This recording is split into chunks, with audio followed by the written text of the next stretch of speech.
अस्सलाम वालेकुम नाज़रीन, आऊं आहियां मोहम्मद उस्मान मल्ला। सर्वेच न्यूज़ जे सभिनी ॾिसंदड़नि खे भलीकार।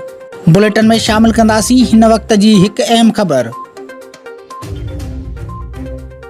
जिते महंगाई गरीब पोरे तवाम जो जीअण जंजाल करे छॾियो आहे, उते गुलाब जे फसल में कम कंदड़ मज़दूर हारे ऐं ज़मींदार बि गुज़िरियल 3 सालनि खां वॾी मुश्किलातुनि खे मुंहुं ॾेई रहिया आहिनि। महंगाई सबबि हर शइ चोट चढ़ी वई आहे। उन सां गॾु फसलनि जा भाण भितर बि आसमान सां ॻाल्हियूं करण लॻा आहिनि, जंहिंजे करे मटियारी ज़िले में गुलाब जो फसल उपाईंदड़ ज़मींदार ऐं हारी पिणु अजल जो शिकार आहिनि।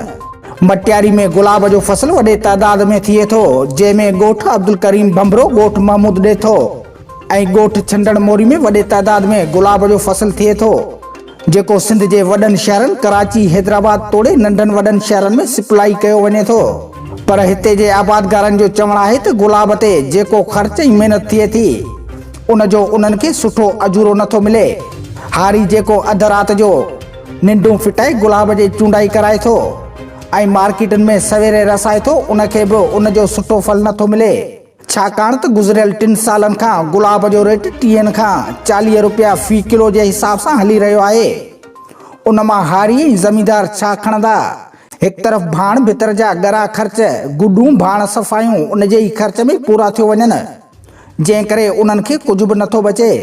हिते जे गुलाब जे ज़मींदारनि हाजन मगवाणू, अली ॾेथो, डॉक्टर एजाज़ खोसो, सैयद नदीम शाह ऐं ॿियनि सर्वेच न्यूज़ सां ॻाल्हाईंदे वफ़ाक़ी ऐं सूबाई हुकूमत खां मुतालबो कयो आहे त ख़ुदा गुलाब जे फसल ते ध्यानु ॾियो, अघु वधायो त जीअं ग़रीब पोरियत फ़ाक़ा कशी खां बची सघनि ऐं भाण बि सस्तो कयो वञे, जीअं ज़मींदार भाइरनि खे ऐं हारियुनि खे रिलीफ मिली सघे।